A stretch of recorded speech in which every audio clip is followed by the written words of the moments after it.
Everyone, it's 10 a.m. I was gonna bring my handbag up here, but I didn't want to look like an auntie. So thank y'all for coming out this morning, and happy Pride. And also it's June 1st, so pay your rent. Thank you for the Where We Are on TV and Where We Need to Be panel. My name is Dino Ray Ramos. I am with GLAAD. I want to introduce our wonderful panel. First, we have Raina Deerwater, my colleague at GLAAD, Entertainment Research and Analyst Manager, the person who headed this whole this massive study. Welcome, Raina. I also want to introduce Mike Flanagan, showrunner, EP, director, writer, overall godfather of the fall of the House of Usher. And also, last but certainly not least, Daniel Kyrie, actor from Chicago Fire. And before we get started, you may have noticed you have little cards on your seat. We're gonna mention some numbers. It's gonna be data heavy, and there will be a quiz after, so I hope everyone bought a blue book and a Scantron. You could scan the QR codes if you want to follow along and read kind of the data that Raina and her team here created. So I'll just want to start off with like spouting out a few numbers like off the top of my head. This is off the top of my head. No, GLAAD counted 454 series regulars on primetime broadcast programming this 2023 to 2024, right? And 39 are LGBTQ series regular, and that's down from last year. 25 are recurring characters, and that brings us a total of 64 queer LGBTQ characters, down 37 from last year's study. Primetime scripted cable this year has 49 LGBTQ series regulars, 28 recurring. Total of 77, down again last year. Streaming services, Amazon, Apple, Disney, Hulu, Max, Netflix, Paramount, and Peacock. 208 LGBTQ series regulars, 119 recurring. That's a lot, right? But that's down from last from the last study. So Raina. Yes. Where do you even, this is a very massive, you do this how long have you been doing this?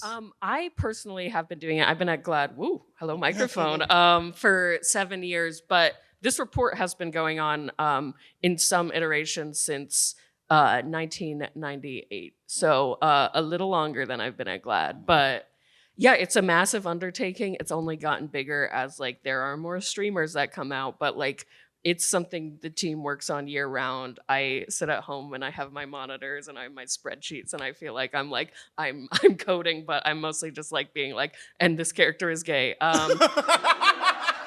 But it's a massive undertaking. We work with the networks to get their character lists as well. And so it's just a lot of hard work and numbers and emails and all that to finally get the story that all those numbers paint and like when the totals come out and what that looks like. But yeah, it's a big undertaking. Well, you said 7. You've been doing this for about 7-ish years? Yeah, I'll be 7 years at GLAAD in July. Yeah. So over those years that you've done this, have you seen a common trend that you see every year?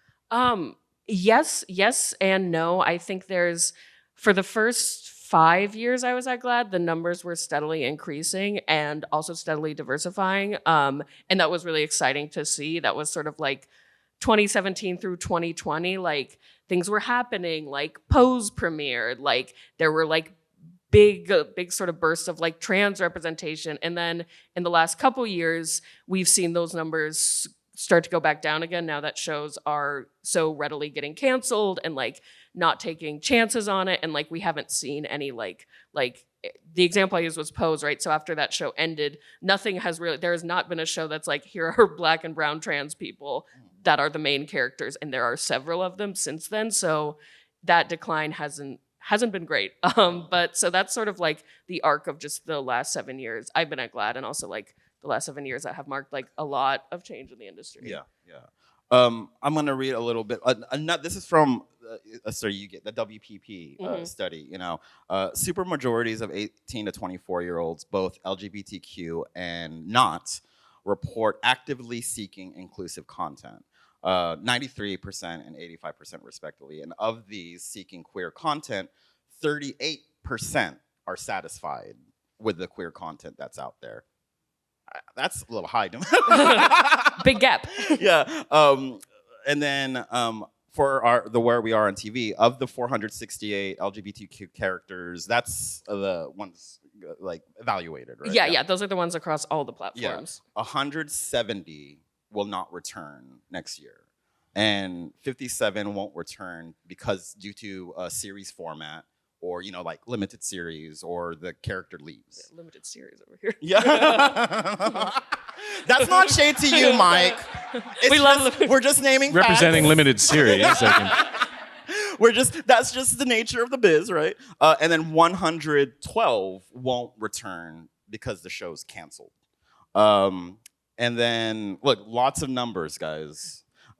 And also, in addition to those numbers, it's like this report came out a month ago, almost exactly, and then we all know it's like there's copywriting and then there's editing. In that process, since the final copy was locked, those numbers have gone up of like what's been canceled. So really? So it's like, ooh, that feels bad. I know that on like broadcast, which was already not doing great, like they canceled Quantum Leap, which had like a non-binary character. They canceled NCIS Hawaii, which had like lesbians who were in the NCIS Hawaii. Love them. But anyway, so it's I'm like, these numbers seem bad. Don't worry, they're a little worse.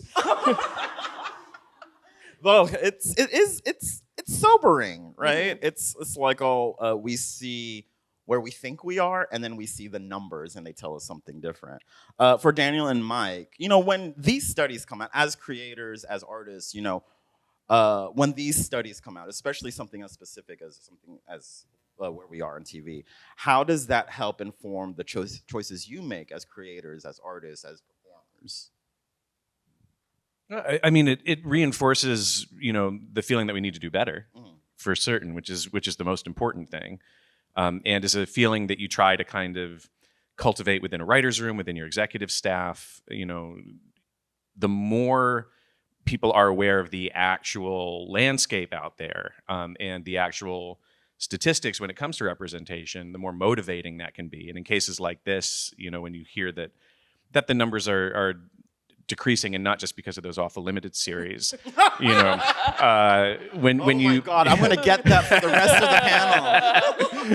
panel. But when you kind of watch the trends, it is a good motivator to try to get out there, which means kind of with everything else that education is always the tip of the spear with any real change. So that's something that, I'm grateful to hear these numbers. Yeah. And as an actor, queer actor of color, how does these studies kind of impact you and like what you see and how you approach the business?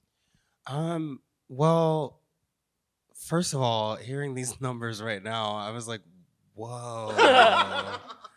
That's like really, like, it's really wild, actually, especially because, I mean, we did a panel like yesterday where we're like, yeah, things are changing and like whatever, and And then we're here it's like, easy. psych. No, like for real, because it's so easy to like have that conversation, because I was on a panel with, 2 other queer actors, and we're like, oh, we're here and we're, but really as of right now, it feels like those opportunities are really diminishing. Yeah. And there is something that feels like really just sort of, I mean, to your point, Mike, motivating about it. I mean, it just makes me want to do like gayer shit and like more of it. But in terms of just like, I guess what that does to me, like I was saying yesterday, like my character on the show, like has a new like lover, and one of the things that I am very like passionate about in that regard is to make sure that we're hiring like a queer actor to have that role, and that's just like a way that I can advocate and also just like my character just being like out and proud on the show. I'm also a creator, and it just it when I say it makes me want to do gay shit, like I'm so dead ass about that. Like I'm in my mind, I'm like I need to make I need to make something. I need to make something, and I need to reach out to all the queer people that I know to like have that be something that happens, because that's something that is within my control as a creator, right? And I think part of it is like leading by example.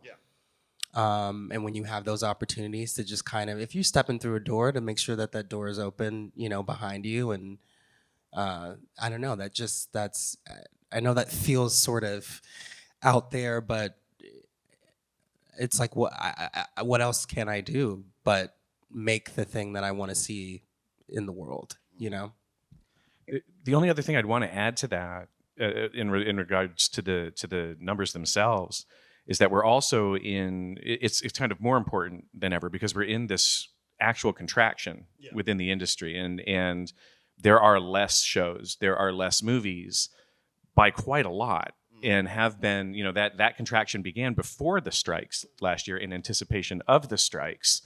And now, I mean, from where I sit, I feel like 40% of the opportunities that used to be there are gone. And a lot of studios, because now they're doing less, they're being incredibly conservative financially, they're less risk averse, they're less bold about chances they otherwise might have taken. So everybody's kind of shrinking into the corner right now, making less stuff and doing it much more timidly, going for something that feels like less of a risk, like more of a sure thing if they're going to put something out there at all. And I think that also means the numbers are probably going to look worse next year. And, that makes it more important than ever in this particularly risk-averse environment to really try to make an effort. I'm glad you brought that up, because we'll talk more about that later. But like Raina, when this study comes out, what kind of feedback do you usually do? Like, people try to argue with you? I mean, it's weird. Like, it's because it's data. You can't argue with data. It's like, I'm very curious in what the reaction is, especially from people from the industry have to be reading this. And like we talk, it's sort of like we have sort of allies inside the studios who like we talk to, and they're like, thank you so much, I'm bringing this to my boss. So it's like we talk to the people who like the data, and then like they have the difficult job of sort of like making the argument to their companies. But we do sometimes get a little pushback of like, please count this. And I'm like, that's just not in our methodology. So like, oh, he's kind of gay.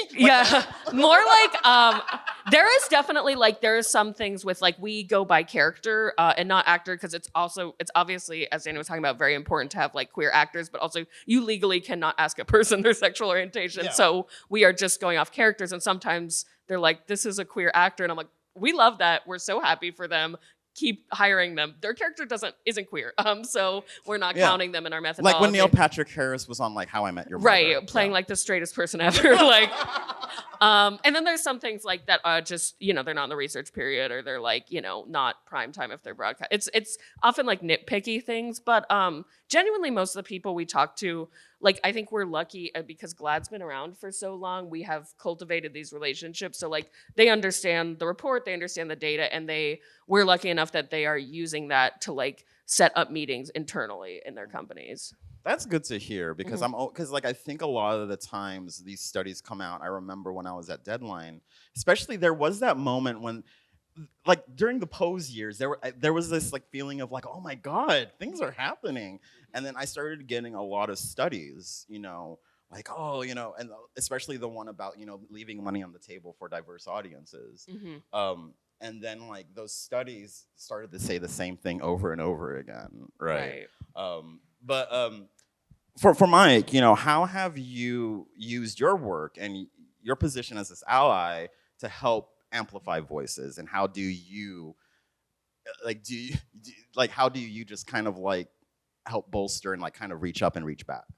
Well, it starts in the writer's room. I think that's the place where inclusion in the writer's room sets the tone for the whole show, and immediately introduces new perspectives and new priorities into the story as it's being born and formed.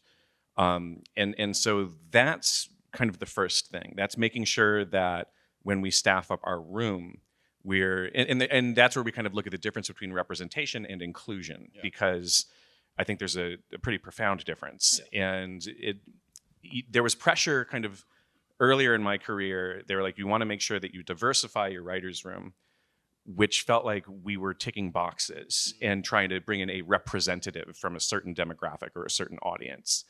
And inclusion is very different, because we're not looking for someone to come and represent an entire other group of people. We're looking for someone to bring in their perspectives, their life, their priorities, what's important to them, their stories, and to include them in the story that we're telling, not just to have somebody at the table. That, to me, has been the biggest difference, and where we kind of are able to declare what kind of show we are and how we're going to proceed into the casting process, how we're going to proceed into production, because it also is true of our crew, and it's true of everyone behind the camera as well. And that's where inclusion becomes so important, because representation in front of the camera is important, but inclusion behind the camera is essential. And that's what will make these stories actually relevant. You know, that's what's going to make these characters authentic and not pandering. That's how we've been trying to approach it. Every show or every film that we do, I feel like we get a little better. And every single one that we finish, I feel like we need to do better next time. And as long as that feeling persists with me and with the rest of my team, I like to hope we'll keep growing project to project. So, yeah. I think, and also I think it's good that you're on this panel, because a lot of the times these DEI panels or queer panels, we're kind of speaking to the chorus, right? It's like, and I love it. I love like kind of sharing our trauma, and just like also just like feeling like we're less alone. So like Mike, by you being here, I think like even in your shows, you have queer characters who are not just there to tick a box or to kind of carry out some sort of trope for a queer character, but you have these fleshed out characters. And like, you know, how do you foster this environment where, you know, because I think there's a lot of people of color, marginalized folks who go into projects and they code switch, or they're like all kind of reading the room. They don't know how to act yet. But how do you kind of foster an environment where you're like, oh, your voice will be heard here? Well, I mean, the first answer to that is we all try very hard to listen. You know, and that sounds very simple, but that's actually kind of where a lot of these things fall apart. And that is a tendency in the business, especially with people in positions of power, that we feel like we know what we're doing. We feel like we know how to tell our story. And there can be a natural resistance to actually listening to the people that you're collaborating with about what's important to them, how the story can be better, how it can connect with more people, and how it can serve groups of people who have been underserved or exploited or abused within and without the system. And that, to me, is kind of the big first thing we have to do, is to honestly listen. You know, this happened in my life in a big way because I have a queer sibling. And so that was something that brought it into my life in a very personal way. And, you know, the more we kind of encourage everyone in our writers' rooms to bring in the stories from their real lives, to bring in the stories from their families, and to bring in the stories from their friends, the more we find that the whole spectrum of human experience is naturally beginning to be represented at the table. But it all comes down to authentically listening and to being, in a lot of people's cases, brave enough to really share their stories and really share who they are. It's kind of like the more specific you get, the more universal it gets. Yeah, in a absolutely. weird way, right? Absolutely, yes. Yeah. For Daniel, you know, we were talking about, you know, how has it been, you know, with auditions and like finding queer roles, or have you seen more of it in the past 5 or couple years? Like, what has it been like for you trying to find roles that kind of that reflect you? I mean, I would say, like, just kind of like, no, I haven't really seen anything, you know, and for me, you know, I'm a queer actor, yes, but you know, in this profession, I obviously want, you know, challenging material, stuff that stretches me, that, you know, I can sort of transform and lose myself in. And so for me, that sort of barometer isn't one that's been sort of actively, I haven't been actively attuned to. But I mean, yeah, I could pretty honestly tell you that, yeah, most of the roles that like have come across my desk are like not that, or they are. And this has happened a couple times where I'll like look at something and it's such a caricature, or it's you Like know a what you I go mean? girl. That It's kind like, of stuff. yeah, like on the page, it's like, you know what I mean, like Russian nesting doll of like Telfar bags is written into the scene, or like, you know what I mean, and you're like, and I'm like looking at it and I'm like, what is that? Like, what is that? That's not. That's just bad writing. It's hello. And then at that point, I go, well, no, I'm not going to audit. Like, what? It feels so diminishing, Yeah. you know, to be like, okay, well, you have a gay role, and I'm an actor that does like gay shit. That's gonna be trademarked, by the way. I want Actor y'all that to does gay know shit. Yeah. on T-shirts. And it's just, it's sad. I don't know. It's sad because it's like I want to do a queer role that, you know, if I have the time to audition for anything outside of, you know, my current job, like, yeah, I want to do something that is complex and that feels real, like a real human. And again, that starts in the writer's room, you know, a lot of the time, and it starts on the page. You can't make something up. Like, you know what I mean? Like, as an actor, you have to do what's on the page. And unfortunately, some of the stuff I've seen on the page, I'm like, I wouldn't do that in a million years. So, But it's like, you know, going to, I do want to talk about, this is like a, I don't know if it's a complex, like, you know, straight actors playing queer characters and vice versa. You know, and then Raina, you were talking about people saying, hey, he's kind of gay, you know, like trying to count that. But like, when we, like, for instance, I don't know how Dakota Johnson identifies, but she's gonna be in a movie called Am I Okay, coming out, I think.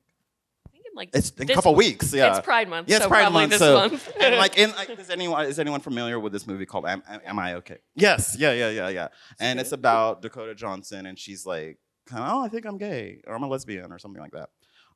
Let's, for the sake of this, I don't want to, you know, identify her for her or whatever. Let's say that she is, you know, hetero. You know, how do you count that in the study that she's a queer character?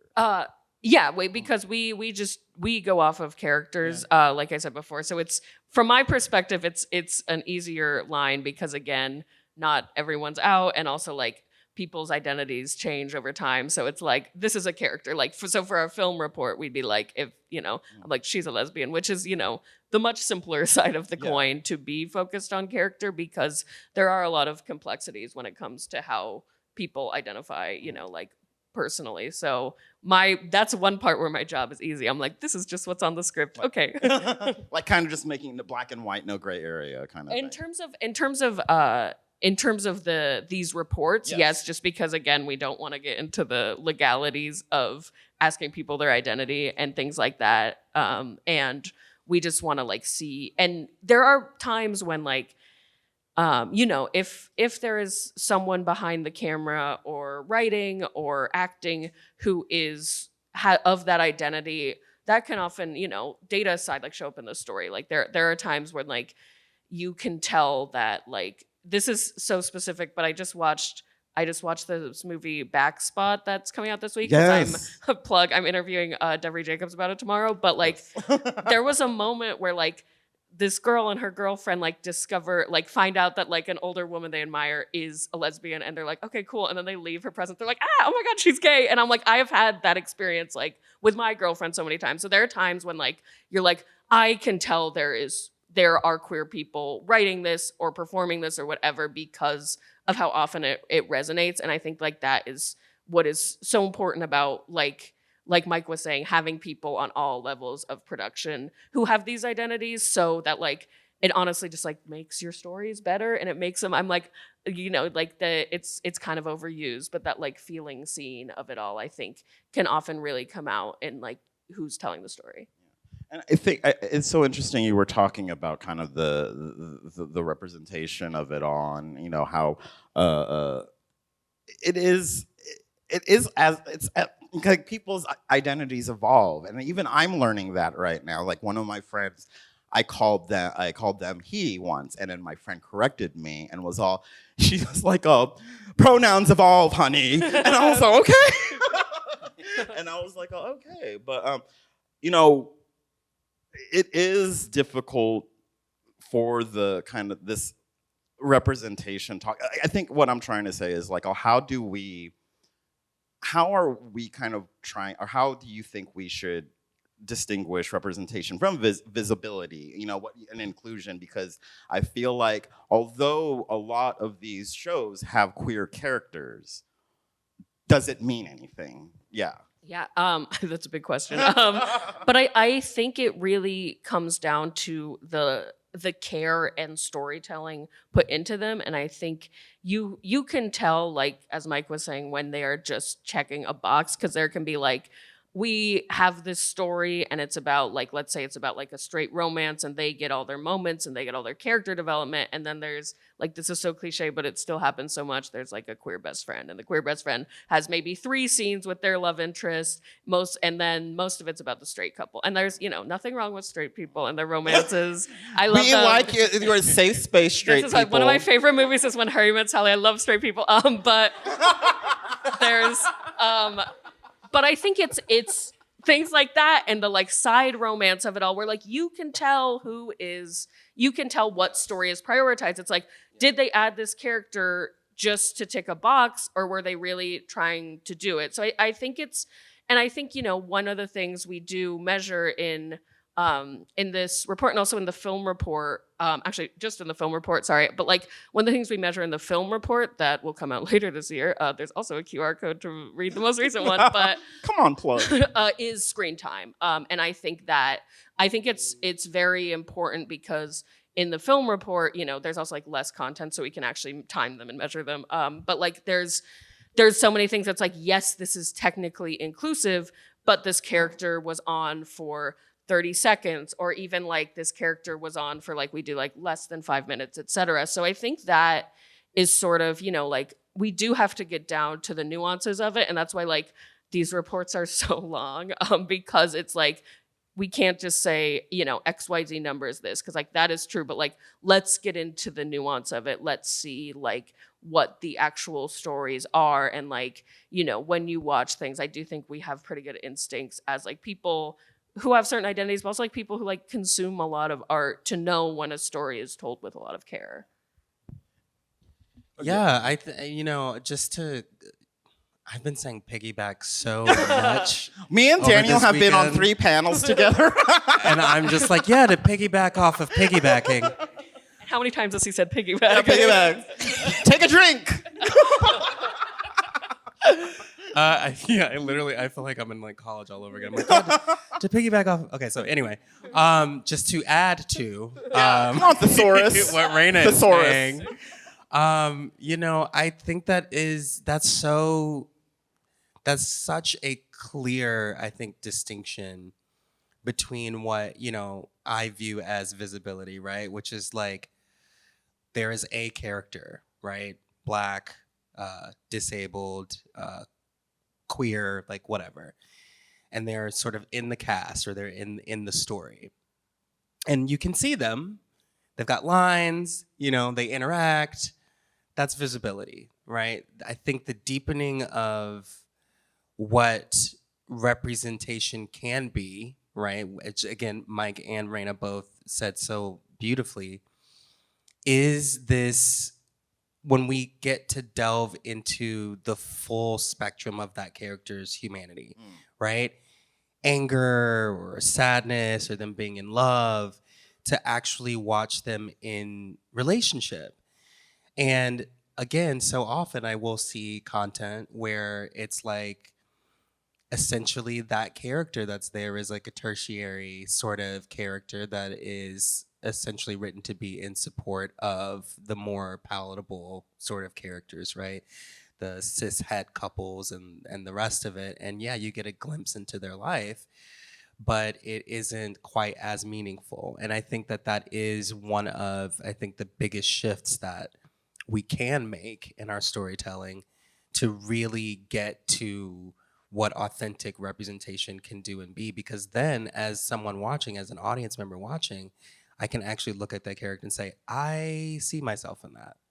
You know, we don't see ourselves in the cutouts. You know, we really see ourselves in the humanity and in that expression. And when you have that moment, like again, I feel like I've done so many panels. No, you're fine. You know, growing up for me, I really, and I didn't realize this until later on in life, I grew up in a real desert of representation. You know, like I can mark the first times I saw any sort of queer character on television, whether it's Will and Grace or Queer as Folk, and also the number of times that I saw someone that looked like me in the DNA of those shows. And I never really had anything like that to say that's possible for me. And that's the real impact and power of what we do, you know, and of how we tell stories, the way that we tell them is just this expansion of our empathy, yes, but also just the validation of our existence in a lot of ways. And when we get to have those moments, it's so powerful and so big. And I just want more of them, you know? Yes. Mike, I'm curious, you know, when you know, as a cishet white man, so as our ally, as our token ally today. We love you, Mike. No, it's like when you present ideas, like diverse ideas to kind of, for your shows, do you ever get pushback? I'm curious because I'm like, oh, whereas like if someone, I would say a person of color or a queer person would, I think they statistically will get more pushback. So how, like, do you get pushback when you're presenting like, oh, this should be more queer or something like that? Yeah. Really? Yeah. Even you, the white man. Yeah. Don't want to say it. I know. Yeah, you know, there is resistance, and it can look different. You know, I imagine I may receive that kind of pushback more politely. Okay. But you know, or in a question of like, well, but is that going to feel, you know, it'll be kind of weaponized the other way, where it's like, well, we'd just be concerned that would feel pandering. And it's like, oh no, don't point that at me. Almost yeah, like gaslighty. yeah, and so, but it doesn't. I will say it has not happened very often, and that I've actually been very happy. You know, particularly, I think one of the bigger swings that we took was with The Haunting of Bly Manor, and that was embraced. You know, That was like amazing. that was and that was kind of to your point. You know.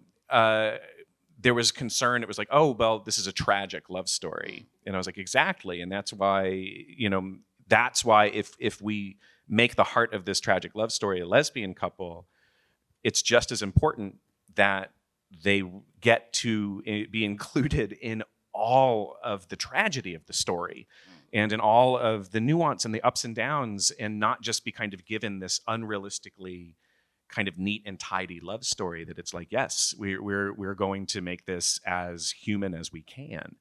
And that was something that Netflix, to their credit, with that show, was very much like, yes, that is something that is important to us as well. And so yeah, but in my career, for sure, there has been pushback. There's never been a scenario where anything was shut down. Okay.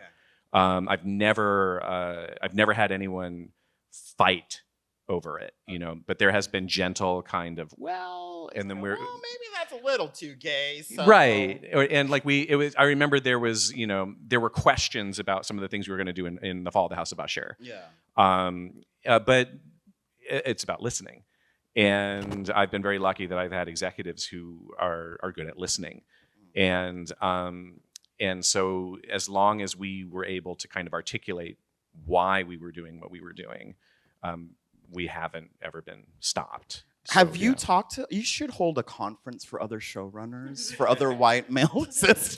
No, because I think I like that and how honest you were, and like, oh yeah, I do get pushback, and it kind of shows in this interesting way and how our industry is broken. It's well, and the interesting thing though is the pushback I get doesn't ever feel hateful. It's there is always this very nervous energy about what could potentially alienate a viewer. And this idea that if you are going to put anything on the screen that's going to encourage someone, especially in a large demographic of a target audience, to turn it off, that is this fear that kind of permeates the entire industry. It's how do you keep as many people watching the show as possible?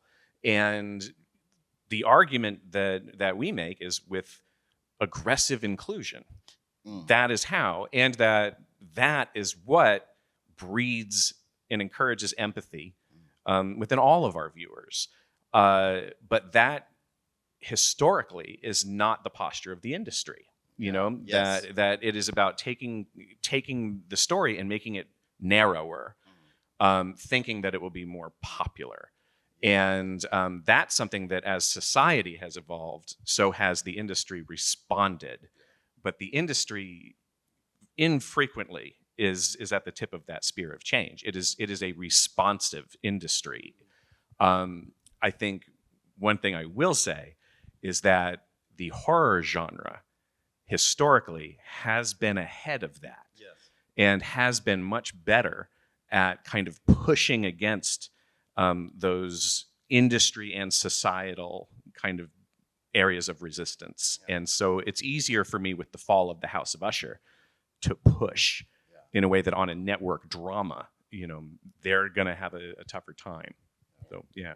Oh, yeah. I wanted to add some more statistics, but I think it's also like, I think with what Mike was saying is like the industry sort of fear-based, like, oh, we want to appeal to a wider audience. It's like there are actually a lot of statistics that are like, if you want to get young people, like, be inclusive. And so it's very funny. And it's also like if you look at like The Fall of the House of Usher being like #1 at Netflix for however long it was, but it's like that was a very inclusive show. And so it's like things like that. It's like that's not gonna like make someone turn it off. Like what might make someone turn it off is like a brutal murder. But like they're like, no, that's fine. But and I we love lost them. more people. We lost more people when we killed the cat. I feel like I keep accidentally insulting you. I'm like, I love your work.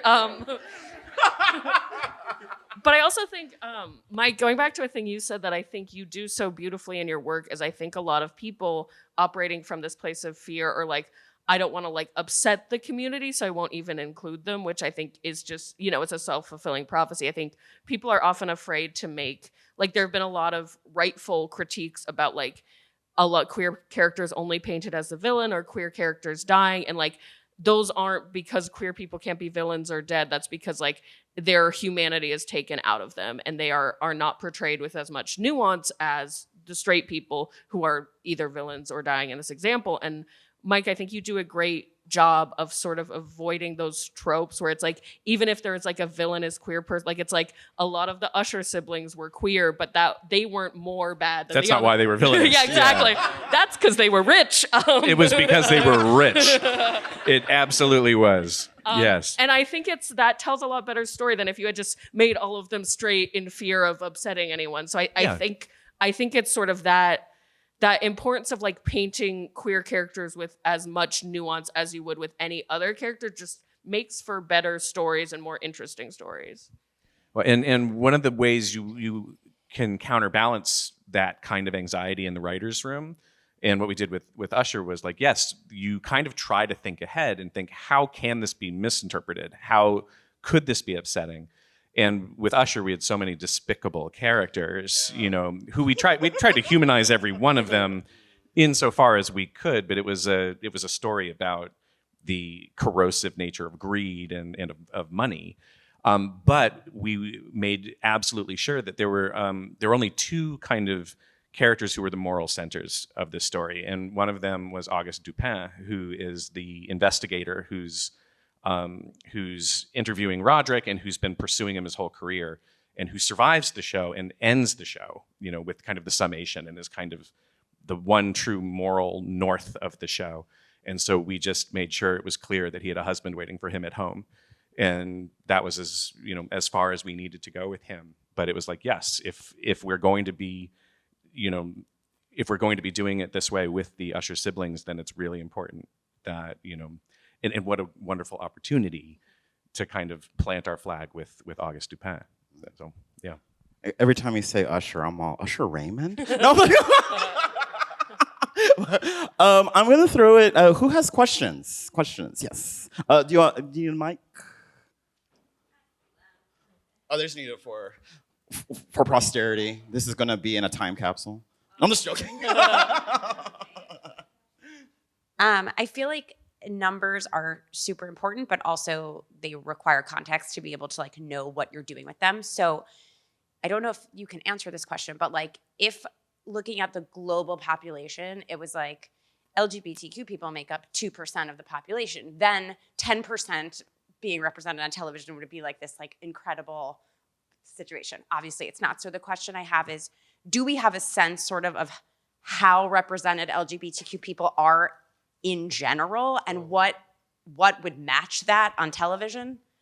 Yeah, so there are always Gallup polls, and I'm gonna be honest with you, I don't remember the most recent one, but I think it's also looking even, like you said, broader context. I'm like looking even broader from that. Like if you look at all the years that television has been a medium and how it's only been in the past couple decades, and that has been very, very slow progress of when there are queer people portrayed on TV. It's like that is the tiniest fraction still. So I think it's sort of like there are so many stories that have never been told and like that are still so rare. So it's less about matching population and more about like having the innovation to speak to people who have not been spoken to before, and looking at the whole history of the medium and looking at like within this community right now, what stories need to be told, like looking at more like upsetting numbers about like how many anti-trans bills have been passed in just the past year, right? And then like if you look at that number and then you look at how many trans characters are on TV, which was, I believe, only 24 of that 468, and those again like, and one of the only trans characters on broadcast was just on a show that was canceled. Like things like that, like those I think are, when we're looking at numbers, it's what numbers do we need to look at and how does that inform what stories aren't being told? Like there was only one character living with HIV, and that was a character who was a white man on a limited series. Like, sorry, Mike, but it's basically like, and then if you look at the stats of like, GLAAD has another publication that's the State of HIV Stigma, and that stat talks about how like Gen Z is much less knowledgeable about HIV than millennials or Gen X, and a lot of that is like, it's so interesting, like it's like a few years ago we had more characters living with HIV that were just like an example we point to is sort of How to Get Away with Murder, the character of Oliver, like he was just there, and he, was with his boyfriend, and he was doing, the ups and downs of that wild show. But like that was a character who's living with HIV, who's like a modern gay man, and let's talk about. So I think it's just like, this is such a long answer to your question. No. I think it's just like, which numbers in the real world do we look at to inform our numbers of the report? And I think what you're saying also, the numbers only tell such a small portion of the story too, because there's the representation where it's like this huge reveal of like, this is a gay character, and like this is, and then there's like the characters that just exist on the show as human beings who exist on the show, and they also happen to be gay, and that is a very different kind of representation. So I feel like yes, right here. Just confirming it was me. I cannot see behind me, so. I choose you. Thank you. So we've kind of touched on this in a few different ways over the course of this so far, but how much, kind of given this set of data and all of the extenuating circumstances that surround so much of this, and kind of the powers that be making the decisions of what gets to go to air, how much of this data do you think may be impacted by the fact that we are kind of ramping up in an election year? There's a lot of political stuff happening, as you just mentioned, like trans bills. How much of that do you think is really impacting the industry right now in what is being seen, and also what people are willing to push more for within the next few years? Excellent question. Sorry, it's a little bit deeper. Yeah, great question. I think it affects everything. I think everything is connected, like art reflects life, the personal is political, all those cliches that are true. But I think as Mike was saying, this industry like has become more both like fiscally and socially conservative, and that affects what is seen, and that in turn affects how, the world works, and what, like TV has like huge power to affect people, but it's all an interest. It's a slow build, right? And it's not like there were this many characters on TV, everyone watched that show, and now everyone like loves queer people. It's like, I think one of the most like powerful things about TV as a medium, and something that is hard to see as much now as it was a while ago, is like, if you these characters, you evolve with these characters, etc. So I think like, and I think it's hard when in a world of like immediacy and like everything changing from the next day, and like in the political landscape as well. I think it's hard to have that consistency and for that representation to be as effective. But I also think it is creating a sense of urgency among creatives and among marginalized group that's like, like Daniel was saying, like that those stats were motivating to him, right? And like, you're definitely not the only one. So I think sort of an upside of like living in such a really intense and scary world that we all live in, and like how that affects ourselves and our loved ones. It's like there is like an urgency and an immediacy that I think a lot of creators have. And I want to add to that as like, I mean, I know I'm not really on this panel, but I know someone that was a note for their show. They had a show that was about queer people. A streamer, he didn't tell me which streamer it was, said, it's an election year, we don't want to alienate half our audience. They actually gave that note because they were like basically saying it's too gay. So that's a note people get, unfortunately. It's sad. On the other side of that, and that's gross. On the other side of that, though, when there is a particular political issue, like when we are seeing, anti-trans bills being passed, I remember this when gay marriage was kind of a hot button issue earlier in my career. There is an actual motivating factor there too in the writer's room to kind of, all right, well, let's try to serve someone who's under attack right now. Like, let's look at an area where we can actually support somebody who's getting beat up, and that is also absolutely present. So as reactive as the industry is, I think within a lot of writers' rooms in particular, there's just as much of a positive reaction to kind of what's happening in the moment and how to do that. And, we weren't near an election year, but I remember all of us, in the House of Usher room really wanting not to shy away from what we wanted to say politically in there as well. And yeah. I think we have time for one more question. Who has the best one? Right there. Hi, I was wondering, when you're scripting or when you're seeing scripts, do you see when a character is straight, like is that labeled on the script, or do you only see a label for a queer person? And how often is that kind of identity flexible? I can tell you in our scripts, we don't label anybody. You can infer based on their dialogue and their actions, kind of what it is. But yeah, I don't think you'll see an actual kind of a label attached to the characters. We say their age range. That's the only piece of information that's attached to the character in the script or in the breakdown. And because otherwise it can calcify a very limiting kind of range onto the character, and we don't want to be in that place for casting. So we as writers will decide, it's like, oh, this character is gay, but it won't say like, and now meet Leo, parentheses 35 and gay. It's just, this is Leo. He's 35-ish, and as you read the script, you'll be like, oh yeah, and he's gay. But yeah, that way, when we send out breakdowns or anything like that, we don't want, we never want to limit the character that way. So yeah. Yeah, Danny, I was going to ask about your character, Darren. Like, how did you collaborate on that? Yeah. Well, first I'll answer your question and then I'll pivot over there. But the scripts that I see the most of, which are on my show, it's what Mike is saying.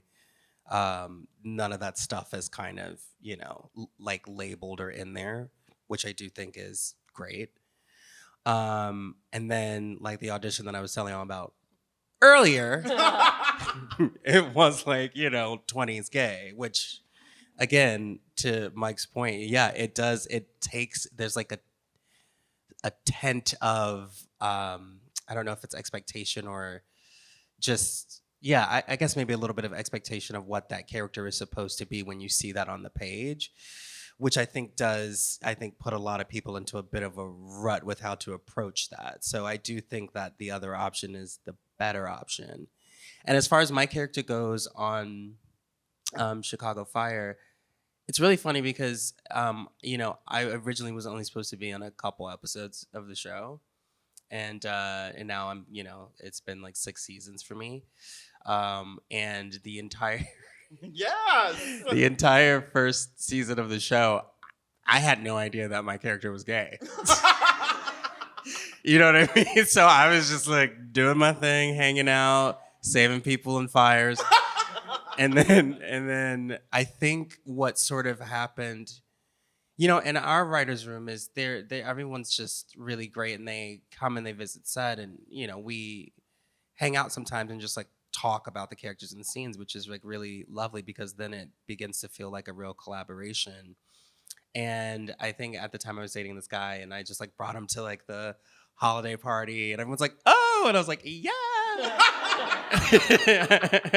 And and it's really funny too because actually like as an actor in person, like I experienced a lot of growth on my time on that show. And I remember, oh my God, this is so kind of just funny and awful at the same time, but I remember like being like really protective over my identity when I first showed up before I knew who kind of anyone was around me.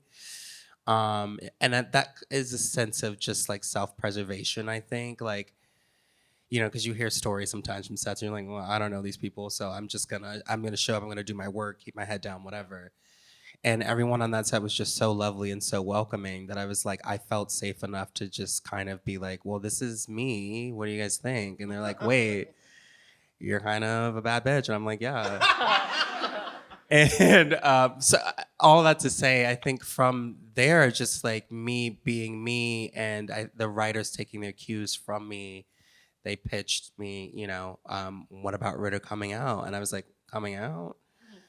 And then I saw the script and it was such a non-event of just like my character is at the bar with his lieutenant and the lieutenant's like, hey, you want to come to this barbecue, bring your girlfriend. And then my character's like, oh, no, I don't have a girl, I have a boyfriend. And then it was just like, oh, okay, dope. Are you vegan too? You know what I mean? And it was funny and it was charming and it was not a big thing, and I had so much appreciation for that because it made me feel like seen by, the folks that I like work with. They were like, yeah, no, we're not going to do a whole thing. It's just going to be chill and simple. And I loved it. I like that you in real life are like, oh, I'm bringing my boyfriend to the work party. And then your character's like, I'm bringing my boyfriend to the work gathering. Yeah. The new coming out is bring your boyfriend to the work party. Yeah, it was really, really, truly, that was one of my favorite things to film for the show. It was just so affirming and like chill. And I remember working on this report whenever that was, like 5 years ago, when they're like, oh, we got a new gay character on Chicago Fire. And then I was like, he's going to be on this panel. I'm like, I know that guy from my spreadsheet. Daniel Kyrie from Raina's spreadsheet. Well, thank y'all so much for coming. I hope y'all got something from this. Thank you, Daniel, Mike, and Raina. Read the entire study. How long is this study? Like 500 pages? There's actually some physical copies over there if anyone wants to grab one. But that's how long they are. But Nice reading. yeah, light Put it in reading. the bathroom. Exactly. The new magazine. Thank y'all so much. Thanks, everybody. Thank you.